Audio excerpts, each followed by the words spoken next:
Today's episode of Chat and Chew is sponsored by Redwood Creative Crew.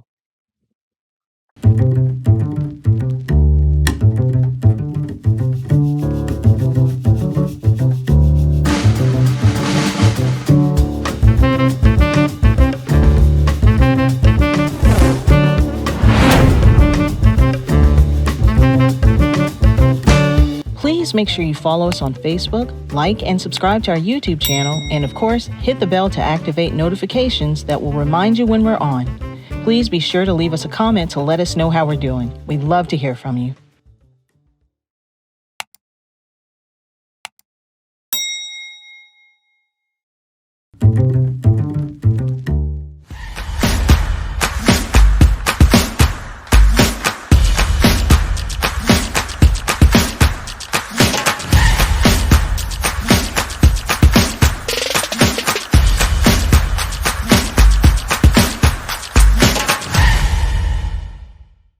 Greetings once again to our weekly Chat and Chew podcast. Thank you so much for joining us. And we have a very, very exciting show today. But before we get into this, I want to do a little housekeeping with you. If you're on Facebook, please hit the little bell. Join us. If you're on YouTube, hit the little bell. And let your friends know that we are on the air. And we welcome you to come in and please leave a comment as you are coming on what we're doing. And we, again, welcome you to our weekly Chat and Chew podcast. We're going to talk about Father Forever journey. I want you to come and go on a journey with me. We're going to talk about the past, the present, and the future of Father Forever and how we become to the program that we are now. Back in 2008, Father Forever was a thought in my head that I sit down with a friend of mine. You can actually go to our website and see the napkin story, where I sit down with a friend of mine and I kind of mapped out on a piece of paper where I wanted Fathers Forever to go, this idea that I had and what we was going to be doing.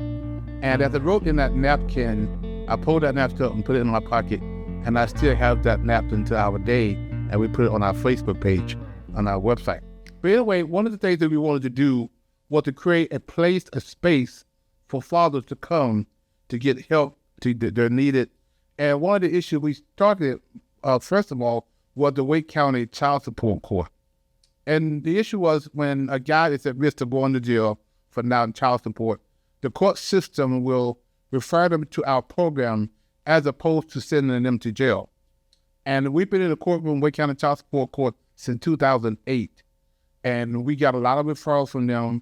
Not only do Wake County Child Support Court, but the Domestic Violence Court, Child Welfare Court, the Social Service, refer guys to our 12-week fatherhood program, which is called I Am a Father Forever.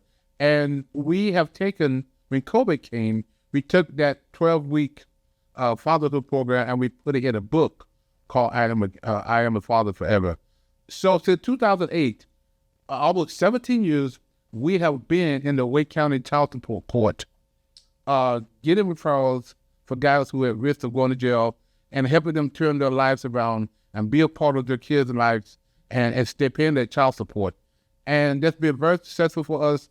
Well over 1,300 men have really went to our program and reported doing some good things in their community. We get calls all the time thanking us for what we are doing, what Father Forever had done to help them turn their lives around to be better dads. That we are very, very proud of. In 2008, because of the impact we were making in the child support court, we were asked to file for a grant, if you will, for supportive housing, guys who are coming out of prison. We did that in 2017, and we got the grant, and we started out with 4 beds. 2017. Today, we have 48 beds, and we have a total of 5 houses. 5 houses that guys are living in for 90 days. We provide a lot of services for them, wraparound services for them to, get out of prison, find a place to stay, teach them the classes that they need. And these transition houses for 90 days has been a foundation for these men coming back home. In our expansion, and one of the reasons why we're making this appeal to you today is because we now have expanded, and our office is the hub of everything that we do. The transition houses, the guys stay in the houses, but the house is the hub. That's where everything comes at. And because we went from 4 beds to now 48 beds, we have over 48 guys in our program, and a lot of that, about 25 of them come to our office on a daily basis. And so expansion is needed now. And what we started out a few years ago in our small office has now outgrown it. And we had the opportunity to expand our office into another suite that was next to us, and we did that. And now we have about 25 staff, and we have like 25 men coming to our space on a daily basis where we provide lunch for these men. And so now we had to expand our kitchen space. A lot of these men also come with the clothes on their back from prison. And so we got a clothes closet now that we had to expand that. So these men come with their uniform still on from the prison. We take them in our clothes closet, and thank God for our community who have donated clothes on a regular basis to help provide clothing for these men. And they come in and they take off the uniform and get some clothes in that they could wear. We have work boots, work shoes. So the community often give us those clothes that we can give to the guys as well. We have, which I'm very proud of, I love this, it's called Simply Suits.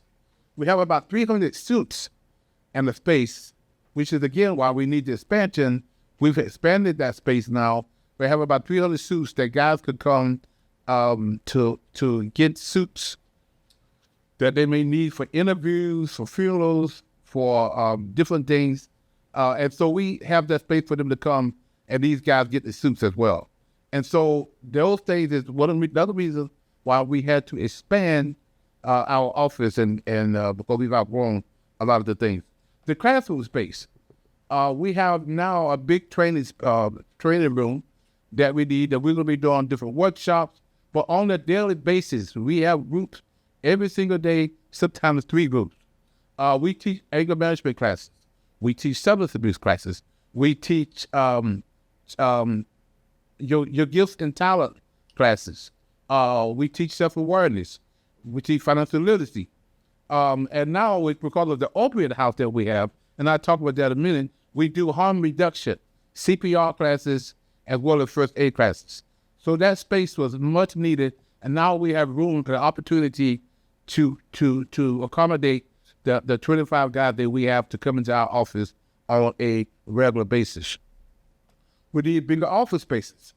So we have some one-on-one coaches that come in and do one-on-one coaches to the guys and taking them to the next level and helping them get their life sorted out and get the things that they need to do, not only back with their kids, but back in the community, talking about the problems the mistakes that they made, the bad choices that they make. We confront that and help them to come up with a solution to go back sometimes and apologize to the people who they have harmed in their criminal behavior.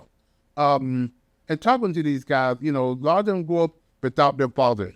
I was fortunate enough to grow up in a household with my dad. I saw what it was like. My dad was there for us. He was an uneducated man, but he provided us for 7 kids and him and my mom. So I know what it is to grow up in a good house with a loving parents. Being a social worker for 25 years, a retired social worker, a lot of my clients came in broken people, hurt, heart, saddened, mad, angry, and a lot of them grew up in a life, grew up without their father. And a lot of times when I would do the biosocial, I asked them their future, asked them, their life, and a lot of times they will undoubtedly tell me a sad, sad story about their upbringing. And I found out that the person who really should have loved them is what the people who broke them. And our job is to make sure that our fathers don't do to their kids what their fathers did to them.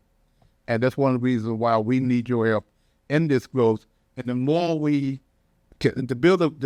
building that we have, the more we spend, the more men we can help get beyond that. Our training room again for CPR, opioid house. I'm very, very excited about our opioid house that we just opened up in January. A lot of our guys coming in and out of prison, they're fathers, but they also have drug use. They've got a long history of drugs, and a lot of times their crime has been connected to their addiction. They're breaking in people's houses, stealing stuff to buy drugs. So a major part of our services is substance abuse. We communicate, we really contract with a couple local programs that deal with substance abuse, qualified, we contract with them. They come in and do group, they do therapy, they do things with these guys that help them understand and recognize the triggers that causes them to go back to using. And so all of our guys, probably 95% of them have substance abuse problems and mental health problems. Well, all of our guys got mental health problems to some degree. But the other part is the opioid house. It's really, I'm excited about that because we have beds now, the guys who have been connected, to fentanyl. They've been addicted to heroin and opiates, Percocets. So we have a house designed specifically for those. And that house, I think, is really an important house that we have, that we can help address some of the opioid crisis that we have in our community.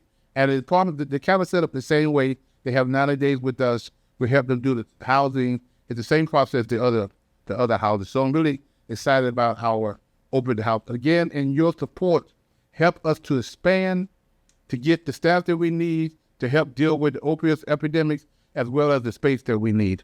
Well, again, I'm excited about all of our programs. One of them, again, is another one is our Dads at a Distance. When COVID came, we shut down like everybody else, and we wanted to put our curriculum in a textbook. And during COVID time, we did that. We put our curriculum in a textbook. Our textbook is out. It's called I Am a Father Forever. And it got 12 classes, our 12-class curriculum. It's got 12 chapters. It's got 12 homework assignments. The guys have to come to class with their textbook, with their homework assignment done. We have an hour and 15 minutes discussion about substance abuse. And we have the classes that anger management classes, substance abuse classes. We talk about destiny and purpose. We talk about statistics. All that are part of our 12-week curriculum. And when we wrote this book, we didn't have any idea of the effect that it was going to go, that it's taken. We get a lot of calls from prison now for this textbook, I'm a Father Forever. And how that happened is we have a connection with CLI, which is a local ministry in Wake County. They do phenomenal work when it comes down to helping men in prison, incarcerated men in prison, Bible studies. They do a lot of spiritual things in the prison for these guys. Well, they chose our book to be distributed among the 1,500 facilities that they have access to. And they chose our book. They don't pay for the book. We go to the community, and we'll talk about that, to pay for the book. But we bring those books for instance, last month, somebody donated 100 books for us. We took those 100 books to CLI, and they distributed those books out to the different facilities. One of the stories, I love to tell this story. And a few months ago, there was a facility in Texas. They're on the list. They get books from CLI on a regular basis. This particular time, they got a box of books, different books from different authors or whatever. Anyway, but our book was in that box. And the chaplain opened up the box, saw the book, immediately called me and asked me how could he get some books. And so we went to the public, we went to the community, they donated some books. we sent this book to Texas.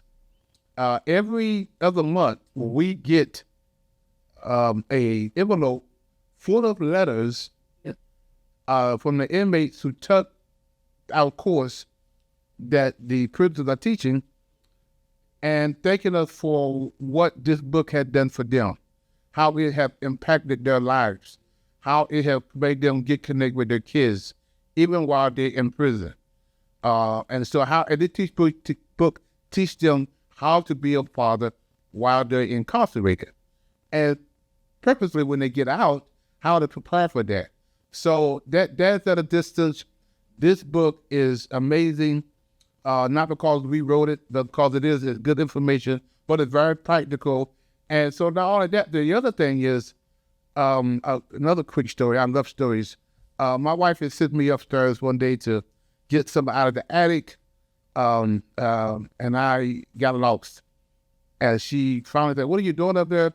And because I was sitting down on the floor looking for something, but I pulled out one of my yearbooks. I think it was my college yearbook. And I'm sitting on the floor and I'm reading everything that my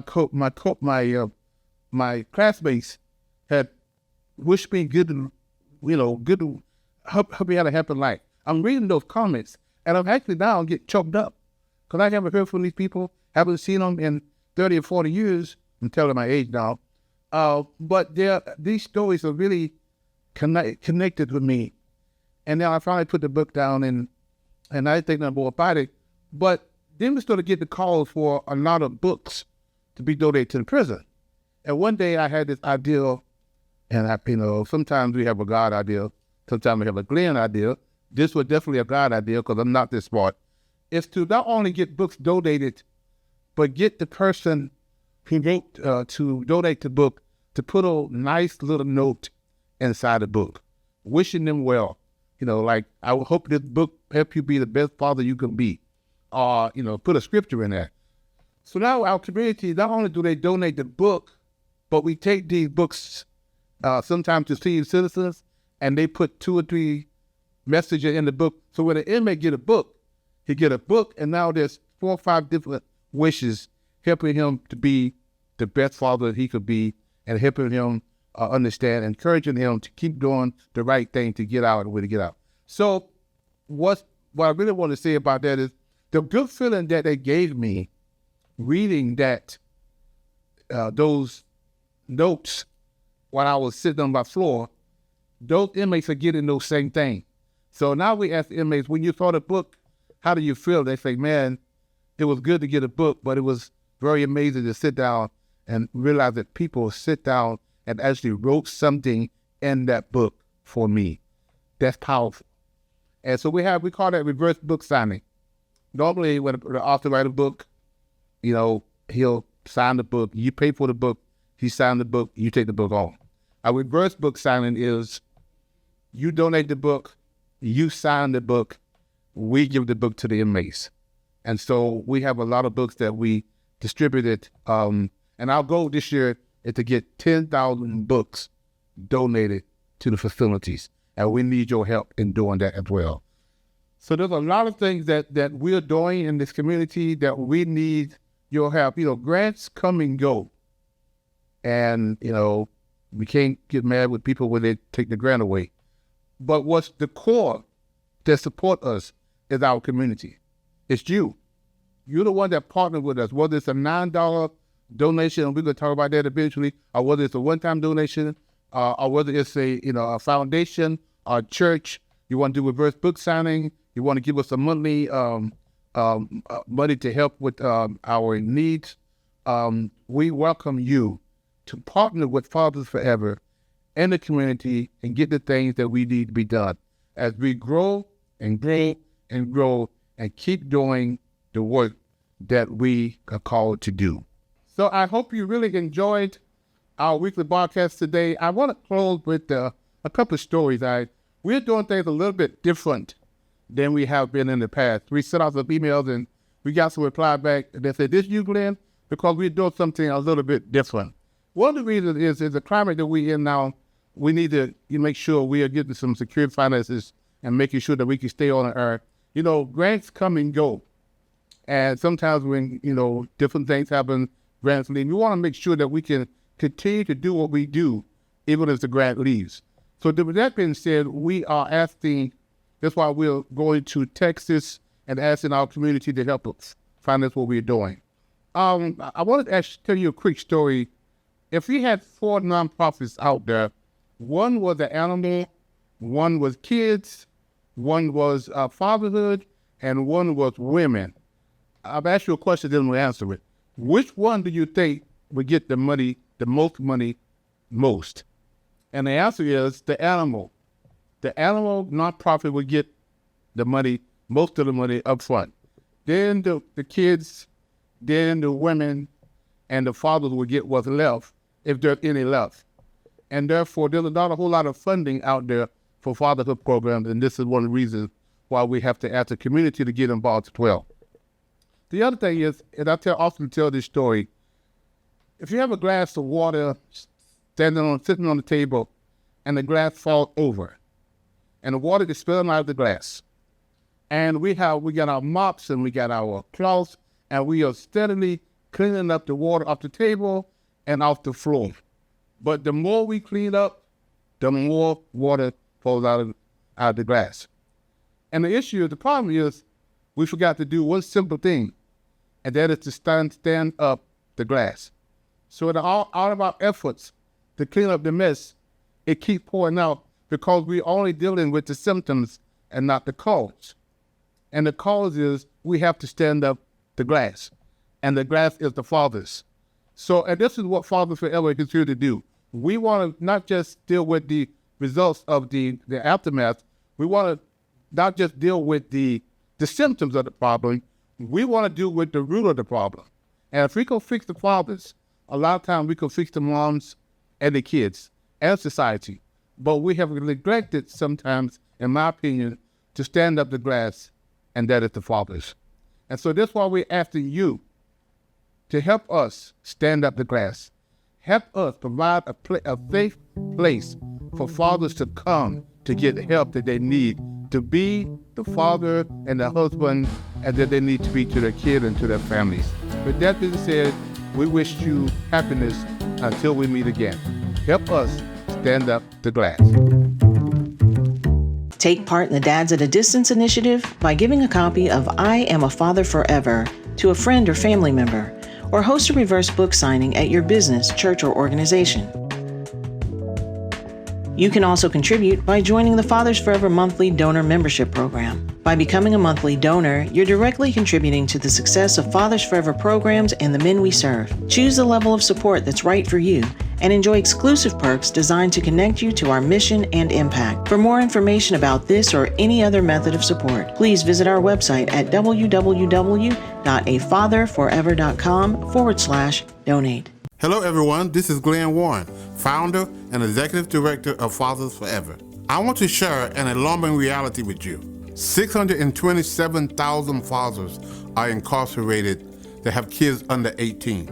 Now, there are 56,000 moms incarcerated who have kids under 18. The reality is there are so many more fathers incarcerated than moms. This is why I Am a Father Forever book exists. Now, I need your help. I am inviting you to help us get this book into as many fathers incarcerated as possible. Here's how it works. For your donation of $22, we will provide a book to an incarcerated father.